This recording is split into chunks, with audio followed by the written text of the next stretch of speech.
नहीं, कल मेरा टीटी का इंजेक्शन लगा था। ओके। तो उसके बाद थोड़ा वीकनेस थी, तो उसके लिए दिखाने के लिए आया। किस चीज़ की दवाई लेने आए हैं? एक कान की दवाई लेने आया था। अच्छा, तो आप पहले भी आए हो कभी यहाँ पे? हाँ। तो क्या फैसिलिटीज़ अगर आपके पास यहाँ पे हुआ है मोहल्ला क्लिनिक, तो इससे बेनिफिट्स क्या हैं आपके? अच्छी दवाई मिल जाती है, ओके। आराम होता है। अच्छा, हो जाता है। हाँ। आप भी? मैं भी बेटे की दवाई लेने आई हूँ। अच्छा। इसको वायरल है, वो फीवर है, ओके। खांस कोल्ड वगैरह हो रहा है। तो पहले भी आए हो आप कभी दवाई लेने? हाँ, इधर से ही लेती हूँ मैं। मेरे को इधर से सही और जब ये मोहल्ला क्लिनिक नहीं था यहाँ पे, तो आप कहाँ जाते थे दवाई लेने के लिए? प्राइवेट जाते थे। तो कितना कुछ मतलब क्या मतलब खर्चा वगैरह वो फ्री होता था या पैसे में? पैसे प्राइवेट में तो पैसे ही लगते हैं। तो कितना कुछ लग जाता था उस टाइम पे इलाज वगैरह में? डॉक्टर की फीस अलग होती है, दवाई बाहर से अलग होती है। अच्छा, मतलब आपके हिसाब से ये मोहल्ला 500 क्लिनिक रुपए एक दिन का लगा लो। 500 रुपये पर डे के हिसाब से, तो अभी आपका बच्चा है वो 500 रुपये पर डे के हाँ, हिसाब अभी मैं लेकर आई थी, कोई आराम नहीं पड़ा, फिर मैंने कहा यहीं से लेकर देखती हूँ। से। आप यहाँ पे दवाई लेने आए हैं? हाँ, दवाई लेने आया हूँ जी। तो इससे पहले भी आप आए हो कभी यहाँ मैं पे? आता रहता हूँ यहाँ पे। मेरी एज 70 साल की उम्र है, कुछ ना कोई प्रॉब्लम होती है। ओके। अभी आज किस चीज़ की दवाई के लिए नहीं आया हो? आज टेंशन की, हाइपरटेंशन की, बीपी है मुझे, अच्छा, बीपी है आपको? कोलेस्ट्रॉल की है, कोलेस्ट्रॉल की लेता हूँ। तो कोई ना कोई दर्द होता है, बॉडी एक तो होता ही हो ही जाता है, उनकी दवाई ले जाता हूँ यहाँ। तो ये दवाई वगैरह जो आप लेके जाते हो, क्या लगता है कि इफेक्टिव है दवाई बहुत आपके लिए? इफेक्टिव है।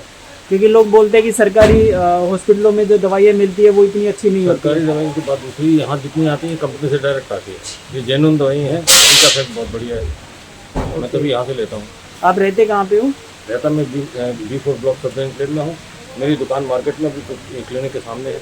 अच्छा, ये अच्छा मार्केट में? मार्केट में दुकान है, तो मैं 10 बजे के बाद यहीं जाता हूँ। अच्छा, 10 बजे के बाद आपकी ड्यूटी यहाँ पे शुरू होती ये है? अपनी तो दुकान खोलता, मेरी अपनी दुकान है। 10 बजे से लेकर रात के 8 बजे तक यहीं बैठा होता हूँ। ओके। तो आप दवाइयाँ वगैरह सब कुछ होता है। और ये मोहल्ला क्लिनिक की टाइमिंग का पता है आपको क्या होती है? कितने से टाइमिंग कहीं तो सुबह 9 बजे आ जाते हैं, 9 बजे? 8:30 9 बजे खोल लेते हैं। अच्छा। और 1:30 2 बजे, आजकल तो 2:30 भी बज जाते हैं, क्योंकि आजकल तो लाइनिंग बहुत लगी होती है। अच्छा, मतलब आप तो पड़ोस में, तो आपको पता है कि टाइमिंग खुलता है? टाइमिंग खुलता है, बिल्कुल खुलता है, कोई यहाँ दिक्कत नहीं है। और यहाँ पर रश इतना होता है कि मैं तो कभी दवाई लेने में वहाँ देखता रहता हूँ, जब फ्री होंगे तब जाऊँगा। खाली देख के आते हैं? और डिस्टेंसिंग इतनी, लाइन कहाँ तक लगाओगे आप? अच्छा, एक बात देखिए, जैसे बीच में कई बार हम लोग वीडियो भी देखते हैं जिसमें मोहल्ला क्लिनिक के बारे में बताया जाता है कि मोहल्ला क्लिनिक में कोई दवाइयाँ नहीं मिल रही है और कुत्ते हैं ऐसे ऐसे घूम रहे हैं। नहीं, मतलब यहाँ तो सारी मिलती है, यहाँ कोई दिक्कत नहीं है। यहाँ डॉक्टर साहब भी बहुत अच्छे हैं, जो दो लेडीज़ हैं ये भी अच्छी हैं, अच्छी दवाइयाँ देते हैं, कोई दिक्कत नहीं है। ओके। तो अच्छा, एक बात बताइए, जैसे ये जो मोहल्ला क्लिनिक खुला था, ये कब खुला है यहाँ पे? इसका तो मुझे एड्रेस को 2 साल हो गए मेरे ख्याल खुले को। 2 साल के करीब हो चुके हैं। तो जो ये मोहल्ला क्लिनिक जब खुला था, तो आपको क्या लगता है कि मतलब पब्लिक की डिमांड थी या सरकार ने अपना खाना पूर्ति करने के लिए खोला था? पब्लिक की ज़रूरत थी, सरकार ने खोला है। अच्छा। और उनके यहाँ इस एरिया में तो बहुत फ़ायदा हो रहा है इसका। अच्छा। मैं आप जैसे कह रहा हूँ कि मैं 10 से लेके 2:30 इनके बज जाते हैं, तब तक देखता हूँ यहाँ पे लाइन लगी होती है। जैसे मतलब कि यहाँ के डॉक्टर वगैरह जो पूरा स्टाफ अच्छा है कि दो ड्यूटी के टाइम के बाद भी काम बाद भी करते काम हैं? करते हैं, जब तक इनका नहीं, मतलब काम नहीं पूरा होता तब तक जाते नहीं है। मतलब जब पेशेंट की लाइन जब तक खत्म नहीं होगी तो नहीं जाएंगे? पेशेंट होगा तो ये जाएंगे नहीं। अच्छा, कल के लिए नहीं करते कुछ? नहीं, कल के ये नहीं कहते कल आना। ये होता है कि उनके जाने के बाद में मैं तो बैठा होता हूँ यहाँ पूरे दिन। कई और क्लाइंट आते हैं, उनको मैं कहता हूँ 2:30 बजे से पहले आओ। अच्छा, आप खुद एडवाइस देते हो? मैं कहता हूँ कि सुबह आओ।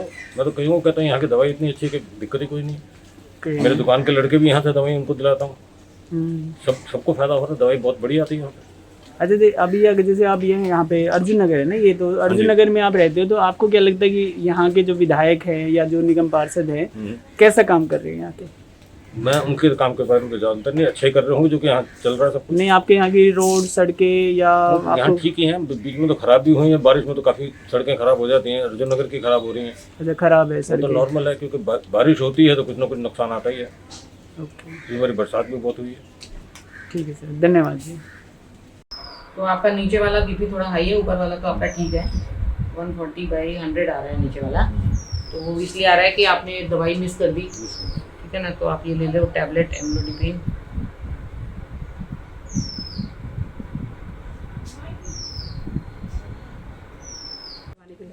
तो मेरे मतलब गॉल ब्लैडर में स्टोन है। ओके, तो आपको कैसे पता लगा कि स्टोन है आपके उसमें? मैंने भी 2-2.5 साल पहले जांच करवाई थी। तो फिर उसमें मेरा स्टोन आया था। ओके, लेकिन आपने 2-2.5 साल पहले आपने जांच कराई, तो आज कैसे याद आया आपको कि इसके लिए जांच करानी चाहिए?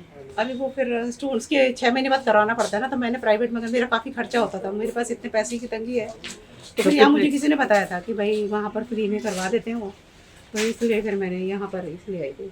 तो पहले जो स्टोन का किया था उसमें कितना खर्चा हुआ था आपका? मेरा पहले वो 1500 रुपये लेते थे ओके, एक अल्ट्रासाउंड एक अल्ट्रासाउंड का, अपर डोमेन का ना, मेरा 1500 लेते थे। और उसके बाद दवाइयों का? और दवाइयों का खर्चा जैसे हर महीने मेरे को 500-600 की दवाई लेनी पड़ती है जैसे। ओके, और अभी आपका इलाज कहाँ चल रहा है यहाँ पे? अभी मैंने होम्योपैथिक से ले रही थी, ओके, तो उसमें स्टोन मेरा थोड़ा सा कम हो गया था, बीच में लॉकडाउन हो गया, दवाइयाँ सब डॉक्टर वगैरह नहीं बैठ रहे थे, तो उनको जांच करानी पड़ती है कि स्टोन छोटा हो रहा है या बड़ा हो रहा है, मैं कैसे उनसे पता करूँ, और इस चक्कर से मेरी दवाई बीच में काफ़ी गैप हो गया था। अभी दोबारा से मैंने शुरू की है, तो फिर उन्होंने बोला कि अब की बार आओगे तो अपना जांच करवा के लेके आना। 1 साल हो गया मेरा, काफ़ी लंबा गैप हो गया, दवाइयाँ भी बंद हो रखी थी और तो मैं जांच भी नहीं करवा पाई। ओके, रहते कहाँ पे हो आप? मैं यही कृष्णा नगर। ओके, और यहाँ का किसने बताया कि फ्री में होगा? यहाँ पर बहुत सारे लोग जैसे आते हैं आस पड़ोस के, तो उन्होंने बोला था भाई हम वहाँ से लेके आते हैं, वहाँ जांच वगैरह से वो फ्री में करते हैं वो लोग ना, तो आप भी करवा सकते हो वहाँ जाके। ओके, तो अभी आप मैडम से मिलने आए हो कि जांच के लिए? मैंने फिर उसको ओके, पूछ के गई थी। चलिए आप देखते हैं हम लोग।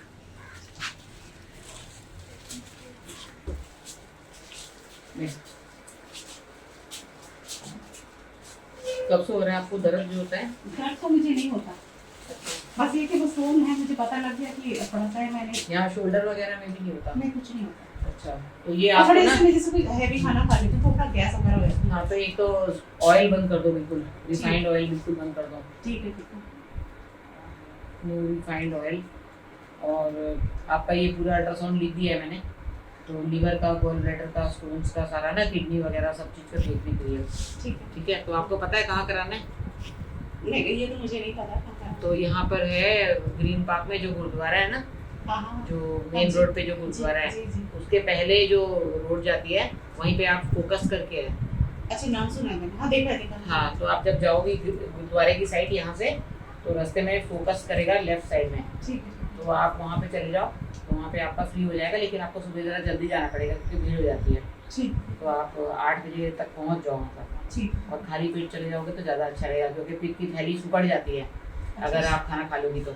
अच्छा, तो खाली पेट जाना है। तो कॉन्ट्रैक्शन में फिर वो स्टोन्स अच्छे से दिखेंगे नहीं आपके, ठीक है। साइज वगैरह। अच्छा, इसमें साइज वगैरह मतलब बोलना पड़ेगा मुझे साइज? हाँ, मैंने लिख दिया है, और आप बोल भी देना ठीक है कि पूरा साइज वगैरह सारा मेजर कर दो, और पहले की कोई रिपोर्ट हो तो वो भी ले आना, तो वो मिला लेंगे कि बढ़ गए हैं कि क्या हुआ है, और फिर जब आपको टाइम मिले तो फिर आप ऑपरेशन करा लो।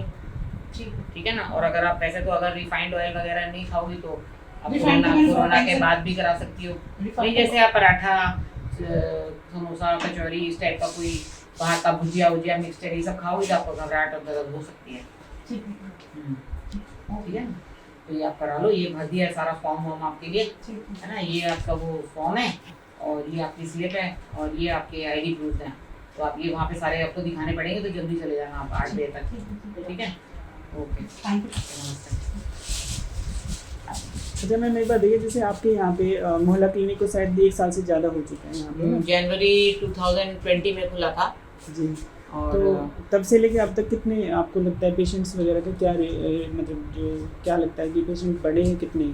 हाँ, पेशेंट तो पहले तो बहुत कम थे। एक्चुअली जनवरी में खुला था, और फिर ये कोरोना आ गया, तो मार्च में लॉकडाउन हो गया। तो फर्स्ट लॉकडाउन में तो हमने बंद रखी थी। फिर उसके बाद जब जो फ्रंट लाइन वर्कर्स हैं, डॉक्टर्स हैं, इनको सबको पास बना दिए थे गवर्नमेंट ने ना, तो फिर हमने जो है पास के साथ हमने स्टार्ट कर दिया था। तो जो भी प्रॉब्लम में थे वो तो आते थे, पर मास्क वास्क तो पहनाने जरूरी होते थे। मास्क पहनो, सैनिटाइज करो हाथ वगैरह अच्छे से, और थोड़ा दूर दूर खड़े सर्कल बना दिए थे हमने, तो सर्कलों में वो खड़े हो जाते थे दूर दूर। और उसके बाद जो है 20-30 पेशेंट्स के बाद फिर हमने वो BMW का क्लियरेंस ले लिया था, बायोमेडिकल बेस्ड बोलते हैं, जिसमें कि वो सिरिंज वगैरह हम डालते हैं। तो अब हम वो ब्लड टेस्ट वगैरह करने लगे। तो पहले 25-30 पेशेंट होते थे जिनके जब टेस्ट नहीं होते थे, लेकिन अब ये अल्ट्रासाउंड, एक्सरे, ब्लड टेस्ट ये सब हम करने लग गए। तो अभी 150-200 ऐसे पेशेंट आ रहे हैं। मतलब ये सारी सुविधाएं आपके यहाँ पे अब उपलब्ध हो चुकी है फिलहाल? हाँ, अब हो चुकी हैं सारी, तो अब पेशेंट बढ़ गए हैं। तो आपके पास पेशेंट आसपास के ही आते हैं या दूर से भी कुछ लोग आते हैं? नहीं, दूर से भी आते हैं कई बार, जैसे जिनके बच्चे बच्चे नहीं हो रहे हैं, क्योंकि मैं गायनोकोलॉजिस्ट हूँ, तो कई सरिता विहार वगैरह से भी पेशेंट आते हैं और छतरपुर से आते हैं और मेहरौली से आते हैं। मतलब आपके एक्सपीरियंस का पूरा फ़ायदा उठाए जा रहे हैं। हाँ, एक्सपीरियंस का फ़ायदा उठा रहे हैं। अच्छा, एक और बताएंगे, जैसे अभी ये मैडम आई थी तो जैसे स्टोन वगैरह का था, तो इसमें मतलब जो ऑपरेशन वगैरह का भी दिल्ली सरकार की तरफ से है या खाली अल्ट्रासाउंड तक का उसका? नहीं, अल्ट्रासाउंड इनको तो एक्चुअली स्टोन काफ़ी दिन से है, इनको बस यही देखना था कि बढ़ गया कि नहीं साइज़। तो मोस्ट प्रोबेबली तो कोविड टाइम में तो इनको नहीं कराना चाहिए, क्योंकि सरकारी हॉस्पिटल्स में और में या प्राइवेट में भी कौन कोरोना का पेशेंट है कौन नहीं है, तो ये अभी थोड़े दिन अवॉइड कर सकती हैं, 1-2 महीने। अभी तो कोरोना के केसेस वैसे भी कम हो गए हैं, तो अभी ये अगर थर्ड वेव नहीं आती है तो इन्हें करा लेना चाहिए। हम लोग यहाँ से रेफर करते हैं मदन मोहन मालवीय हॉस्पिटल या फिर सदरजंग। ओके, तो वहाँ पे हो जाता है? तो वहाँ पे इनका हो जाता है फ्री में। अब अल्ट्रासाउंड वगैरह सारे चेकअप, ब्लड टेस्ट वगैरह हम लोग कर देंगे जी। और फिर वहाँ पे अगर कुछ इनको एक्स्ट्रा कराना होगा तो करा लेंगे, नहीं तो इनका हो जाएगा, डेट वेट मिल जाएगी इन्हें। तो ये सब काम फ्री में हो जाएगा ना इनका, जो इनको पैसे भरने पड़ते हैं। मतलब आपके यहाँ पे मतलब जो गरीब तबके के लोग ही आते हैं या हाई क्लास के लोग आते हैं यहाँ पे दवाई? नहीं, ज़्यादातर तो गरीब ही आते हैं और मिडिल क्लास भी आते हैं कई, ओके। जो रिटायर्ड वाले हैं या वैसे हैं जो नहीं अफोर्ड कर सकते हैं, वो तो आ ही जाते हैं। अच्छा, पेंशनर्स का भी है आपके यहाँ पे, पैनल में है आपके? पेंशनर्स का ऐसा कोई बेनिफिट नहीं है, यहाँ तो सभी के लिए फ्री है ना। अच्छा। तो पेंशनर्स का मतलब ये हुआ कि जो रिटायर्ड होते हैं वो थोड़े से फ्री होते हैं ना, जी। तो वो आ जाते हैं, उनको छोटी मोटी भी प्रॉब्लम होती है तो वो लोग आते रहते हैं। ऐसे तो सभी आते हैं, इमरजेंसी में तो यंग वाले जो हैं अपना जॉब छोड़ के भी आते हैं, उसको मजबूरी है, अगर दवाई की प्रॉब्लम है या किसी की तबीयत ख़राब है, कोई इमरजेंसी है, लूज मोशन हो गए या उनको कोई इन्फेक्शन हो गया, ईचिंग वगैरह हो गया, स्वेलिंग हो गया। जैसे परसों एक को चोट लग गई थी वेल्डिंग करते करते आँख में और हाथ कट गया था, तो फिर वो हमने फटाफट उसकी ड्रेसिंग करवा दी, टेटनस का इंजेक्शन लगवा दिया और फिर उसको एंटीबायोटिक्स वगैरह दे दी और फॉलोअप के लिए बुला लिया कि ड्रेसिंग करने रोज आए जी। तो उनके लिए तो काफ़ी आराम है ना। जो स्पेशली जो आसपास के लोग हैं वो तो उनको पता है कि ये खुला रहता है 8 बजे से 2 बजे तक, तो वो फटाफट आ ही जाते हैं। ओके। अच्छा, दवाइयाँ वगैरह के लिए बताया जाता है कि मोहल्ला क्लिनिक्स और डिस्पेंसरी में दवाइयाँ नहीं उपलब्ध है, उसके बारे में क्या? आपके मोहल्ला क्लिनिक में कितनी दवाइयाँ ऐसी हैं जो शॉर्ट है? ज़्यादातर तो सारी दवाइयाँ उपलब्ध होती हैं, कभी कभी शॉर्ट हो भी जाती है अगर पीछे से गवर्नमेंट को सप्लाई नहीं आए। कोरोना के चक्कर में हो सकता है ना, कोई शिपमेंट ना आए या कोई दवाई का वो मतलब स्टॉक ना हो पूरा, तो फिर वो हो जाता है कभी कभी। लेकिन ज़्यादातर जो है वो दूसरी डिस्पेंसरी से, जैसे हमारी रिलेटेड डिस्पेंसरी है वहाँ पे एक तो स्टोर है जहाँ से हमें मेन दवाई मिलती है और एक दूसरी डिस्पेंसरी है ऊपर, तो वो थोड़ा बहुत स्टॉक हमें दे देते हैं, वो बीच में जाके हम ले आते हैं अगर ख़त्म हो जाता है तो। वैसे तो हमें वो टाइम देते हैं 2 महीने के बाद तो स्टॉक देने का।